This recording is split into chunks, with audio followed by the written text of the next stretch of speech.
السلام علیکم دوستوں۔ عرفہ صرف ایک میدان نہیں ہے جہاں حج کے دن لوگ جمع ہوتے ہیں۔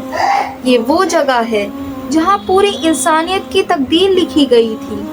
کیا آپ جانتے ہیں کہ آپ اور میں اس دنیا میں آنے سے پہلے ہی ایک بار عرفہ جا چکے ہیں؟ جی ہاں، مسند احمد کی شاہی حدیث کے مطابق جب اللہ صلی اللہ تعالیٰ علیہ وسلم نے حضرت آدم علیہ السلام کو پیدا کیا تو ان کی پیٹھ یعنی بیک سے قیامت تک آنے والی ساری انسانی روحوں یعنی سولز جو تھے کو نکالا۔ وہ جگہ میدان عرفہ تھی۔ وہاں اللہ نے ہم سب سے ایک وعدہ لیا تھا جسے میثاق عرفہ کہتے ہیں۔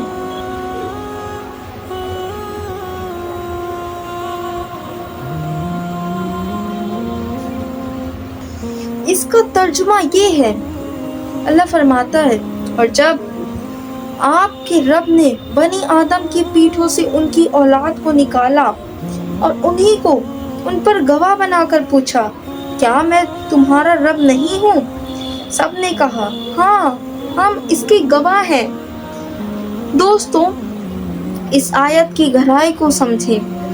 ہم سب نے اللہ کو اپنی آنکھوں سے دیکھا ہے اور اس کی ربانیت کا اقرار کیا ہے اسی میدان میں۔ اس لیے جب ایک حاجی عرفہ جاتا ہے تو اس کے دل کو ایک عجیب سا سکون ملتا ہے، کیونکہ وہ اپنی روح کی پرانی یادگار جگہ پر واپس لوٹتا ہے۔ اب سوال یہ آتا ہے کہ اس میدان کو عرفہ کیوں کہتے ہیں؟ اسلامک اسکالرز نے اس کے 3 بڑے اسباب بتائے ہیں۔ پہلا، سبب دا میٹنگ۔ جنت سے نکالے جانے کے بعد حضرت آدم اور حضرت حوا 200 سال تک ایک دوسرے کو ڈھونڈتے رہے۔ وہ اسی میدان میں ملے اور ایک دوسرے کو عرفہ یعنی عرفہ کا مطلب پہچانا، بلایا۔ دوسرا، دا ٹیچنگ۔ جبرائیل علیہ السلام جب حضرت ابراہیم علیہ السلام سکھانے آئے تو ہر اسٹیپ پر پہنچتے، عرفات عرفات، کیا آپ نے جان لیا؟ ابراہیم علیہ السلام جواب دیتے، عرفات، ہاں میں نے جان لیا۔ تیسرا، دا کنفیشن۔ عرفہ لفظ اعتراف سے نکلا ہے جس کا مطلب ہے اپنے گناہوں کا اقرار کرنا یعنی کنفیس کرنا۔ یہاں حضرت آدم اور حوا نے رو رو کر اللہ سے وہ دعا مانگی جو قرآن میں ہمیشہ کے لیے امر ہو گئی۔ سورہ العلق۔ دونوں نے کہا، اے ہمارے رب، ہم نے اپنی جانوں پر ظلم کیے، اور اگر تو نے ہمیں معاف نہیں کیا اور ہم پر رحم نہیں کیا تو ہم یقیناً نقصان اٹھانے والوں میں سے ہو جائیں گے۔ اسی دعا کی وجہ سے عرفہ قیامت تک کے لیے رونا، گڑگڑانا اور گناہوں سے پاک ہونے کا میدان بن گیا۔ دوستوں، اب جو بات میں آپ کو بتانے جا رہی ہوں وہ اس دن کی اہمیت کو ایک الگ ہی لیول پر لے جاتی ہے۔ شاہی بخاری میں ایک بے حد دلچسپ روایت ہے۔ ایک بار ایک یہودی حضرت عمر ابن الخطاب کے پاس آیا اور کہنے لگا،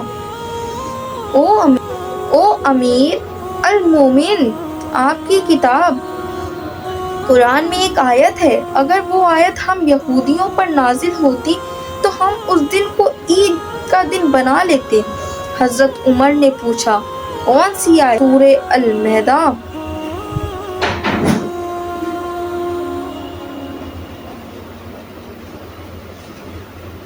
اس کا ترجمہ تھا، آج میں نے تمہارے لیے تمہارا دین مکمل کر دیا اور تم پر اپنی نعمت پوری کر دی اور تمہارے لیے اسلام کو بحیثیت دین پسند کر لیا۔ حضرت عمر رضی اللہ تعالیٰ علیہ وسلم مسکرا کر جواب دیا، ہمیں اچھی طرح معلوم ہے کہ یہ آیت کب اور کہاں نازل ہوئی تھی۔ یہ ہمارے پیارے نبی صلی اللہ تعالیٰ علیہ وسلم پر اس وقت نازل ہوئی تھی جب وہ جمعہ کے دن میدان عرفہ میں کھڑے تھے۔ یعنی اللہ نے اسلام کے مکمل ہونے کا اعلان کرنے کے لیے بھی اسی میدان اور اسی دن کو چنا۔ یہ پوری کائنات کے لیے سب سے بڑا سرٹیفیکیشن ڈے تھا۔ اب بات کرتے ہیں اس دن کی ان خفیہ روحانی حقائق کی جو عام طور پر لوگ نہیں جانتے۔ اس دن آخر ہوتا کیا ہے؟ صحیح مسلم کی روایت ہے کہ پیارے نبی صلی اللہ تعالیٰ علیہ وسلم نے فرمایا، اللہ صلی اللہ تعالیٰ علیہ وسلم جتنے لوگوں کو عرفہ کے دن جہنم سے آگ سے آزاد کرتا ہے اتنا کسی اور دن نہیں کرتا۔ صوفی اور اسکالر فرماتے ہیں کہ اس دن شیطان سب سے زیادہ ذلیل، رسوا اور غصے میں ہوتا ہے۔ کیونکہ وہ پورے سال انسان سے گناہ کرواتا ہے اور اللہ عرفہ کے دن ایک دن میں ان سارے گناہوں پر پانی پھیر دیتا ہے۔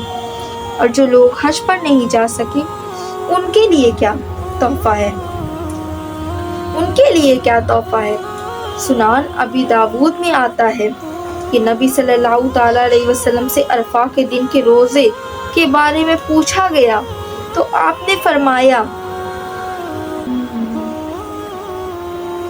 یہ عرفہ کا روزہ پچھلے 1 سال اور آنے والے 1 سال کے گناہ کو مٹا دیتا ہے۔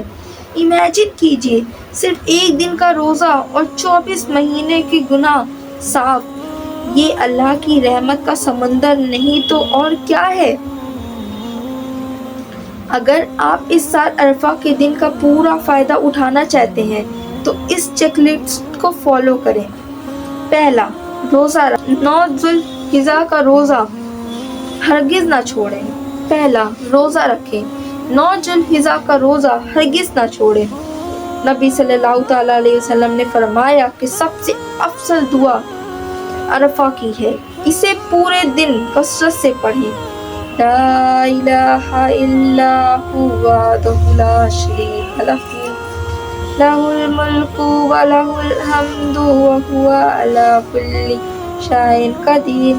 تیسرا، عرفہ کے دن عصر کے بعد سے لے کر مغرب کا وقت سب سے قیمتی ہوتا ہے۔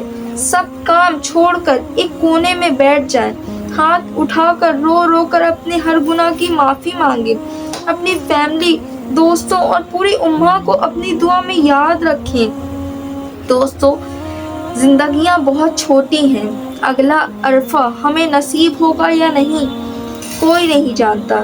اس دن کو ایک عام چھٹی کا دن سمجھ کر ضائع مت کیجیے۔ یہ معافی کا، نئے آغاز کا اور اللہ سے دوستی کرنے کا دن ہے۔ اگر آپ کو عرفہ کی یہ ڈیپ ہسٹری اور قرآنک ریفرنس پسند آئے ہوں تو اس ویڈیو کو ایک لائک ضرور دیں اور اپنے ہر فیملی گروپ میں شیئر کریں۔ کیا پتہ آپ کے ایک شیئر سے کوئی اس دن روزہ رکھ لے اور اس کی زندگی بدل جائے۔ کمنٹ میں استغفر اللہ ضرور لکھیں۔ چینل کو سبسکرائب کرنا مت بھولیں۔ ملتے ہیں اگلی انفارمیشن ویڈیو میں۔